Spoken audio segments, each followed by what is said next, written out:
O Arquivo Sonoro de Galicia é un proxecto que naceu alá polo ano 1991, xa hai moito tempo e as cousas eran moi distintas, e co impulso inicial de Antón Santamarina e o máximo dos cariños de Filgueira Valverde.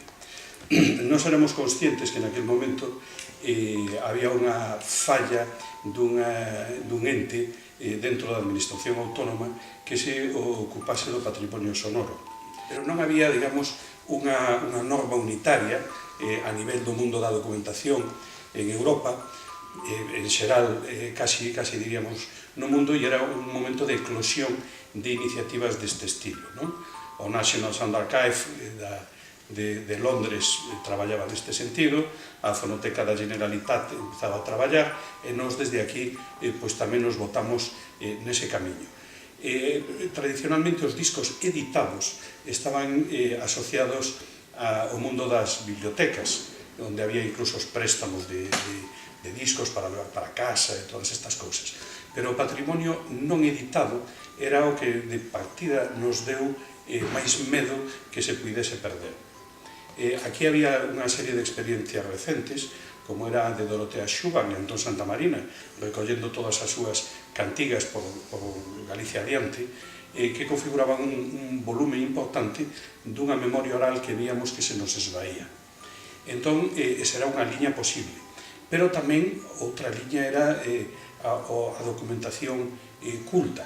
Estaban morrendo, ou acababan de morrer prácticamente, todos os protagonistas da renovación cultural dos anos da época nós, primeiro, e despois das décadas seguintes. Nestes anos desaparece Cunqueiro e pouco antes Otero Pedrallo e outros. Entón tratábamos de fixar un pouco tamén todos eses restos de memoria oral culta que había nun centro que servise de referencia. Os centros de salvagarda da memoria tradicionais normalmente dedícanse a investigar, a recompilar todo o que hai, a garantizar a súa conservación. No caso hoxe do mundo sonoro isto implica a digitalización, e despois un tema de difusión. Por que? Porque o que xustifica, pensamos, moitas veces un proxecto de tipo cultural é que revierta sobre a sociedade na que está funcionando.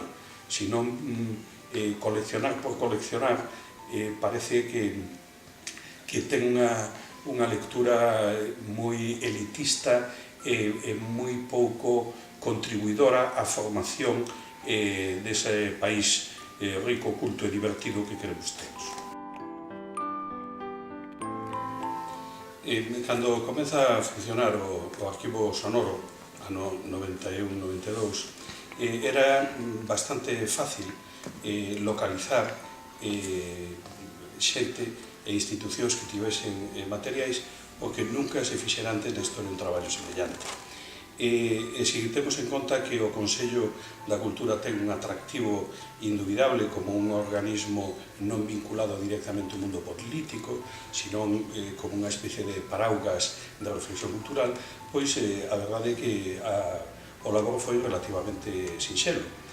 Despois de facer as catas polas distintas emisoras de radio, asociacións culturais, xornalistas, particulares, empezamos a localizar moita xente sensible que tiña materiais e que estaba disposta a compartilos.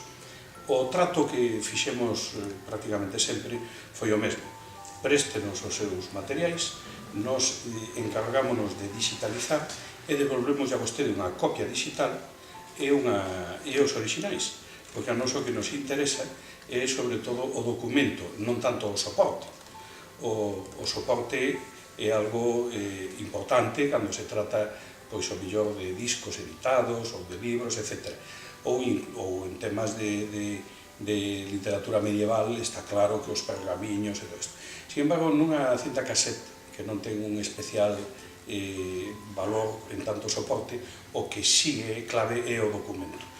Compartir ese documento, esa información que está ali grabada, é o que nos abriu despois moitas portas, porque a unha persoa cun xornalista facíamos isto e outro que tiña outra cousa, pois tamén teño eu e tal. Entón, por capilaridade, neste país, donde no mundo da cultura son unhas cantas dúcias de persoas as que se movían naquela altura, non sei se hoxe máis ou menos, cun pouco de vontade, e así pois foi como funcionou ben, tanto aquí como na emigración. Si, dentro das xoias do arquivo sonoro, eu destacaría o disco coa voz de Castelao, o disco original coa voz de Castelao. Trátase dun disco de papel, de cartón, que leva unha imprimación por riba dunha xelatina, que se utilizaba naquela época para mandar por correo desde América a Galicia coa voz dos familiares. Por iso se chama un fonopostal. Ese disco é moi curioso porque foi grabado o día 2 de setembro de 1942 no Correo Central de Bos Aires, ao lado xusto da Casa Rosada, e conservouno a familia de Fernando Iglesias Tacholas, como ouro en pano. E Fernando Iglesias Tacholas tivo a boa ocurrencia de alá nos anos 50 facer copias dese disco en cinta de carrete aberto para mandar a Galicia a varios puntos, para que escoitasen a voz do patriarca. Esas copias que circularon permitiron conservar para sempre a voz de Castelao, porque o disco original non se pode escoitar. O que nos debe de levar a reflexión de que só se conserva o que se comparte. E entón, ese é un tema importantísimo para min. Ademais que ten unha serie de lendas despois moi curiosas. Eu coñecín a bonaerenses que andaban detrás do disco para destruílo, para que non se conservase a voz de Castelao en castelán e non en galego. Castelao debeu de gravar a súa voz para enviar a Montevideo porque tiña medo, tanto el como os seus asesores, de que unha vez traspasase as fronteiras da Argentina para Uruguai non o deixasen voltar. Estamos en plena Segunda Guerra Mundial, o estatus de refugiado político non o ten conseguido, e entón había que andar con moitísima precaución. Por iso se decide gravar para enviar. Grabación que, según nos contaba Fernando Iglesias Tacholas, non era demasiado do agrado de Castelao, porque a Castelao non lle gustaba nada que o grabase, según conta, non? Parecía como se lle fosen roubar a alma, non? Un pouco como acontece en moitos povos primitivos que xogan con iso, pois non lle gustaba, como hoxe tampouco lle gusta a moitísima xente, non tanto polos temas estéticos, sino porque quede constancia do que dixo.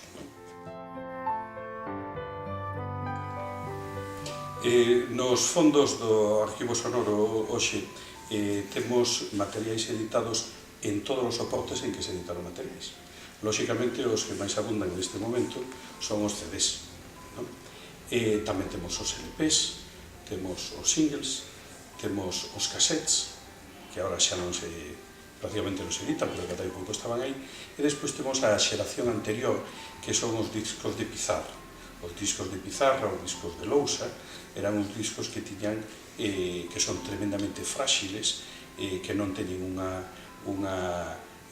soporte plástico, senón son anteriores á invención do plástico, que o plástico, como sabemos, é unha cousa dos anos 40, e entón son uns discos tremendamente frágiles e que necesitan unha conservación moi especial. E de onde proceden estes fondos? Proceden tanto da edición en España, sobre todo en Madrid, en Barcelona, como da edición en América. Debemos de ter en conta que a tecnoloxía en América estivo moito máis avanzada que en Galicia ata aí relativamente poucas décadas. Entón, é curioso como os primeiros documentos hoxe sonoros que hai grabados en fonógrafos pois están colgados da páxina da Biblioteca do Congreso de Estados Unidos. O volumen de fondos editados é un volumen numéricamente pequeno, falamos de varios miles, non? Falamos ao mellor de 1000 cassettes, de 500 e pico discos de pizarra, de tamén 1800 ou 2000 LPs, de 3.000 CDs ou así. Tendo en conta que é música estrictamente galega ou de autor galego ou de temática galega, etc. Entón é bastante por aí. Se falamos de materiais non editados, de materiais inéditos, pois temos un volumen bastante maior. Entón, eu creo que é un arquivo que cumpre unha función.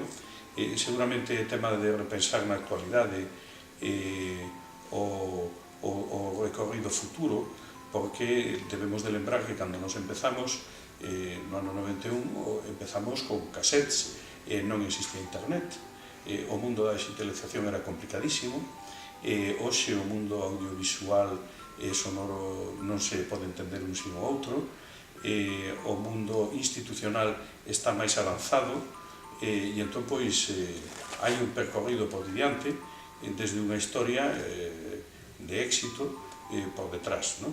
E entón eu creo que ese é un tema de futuro interesante.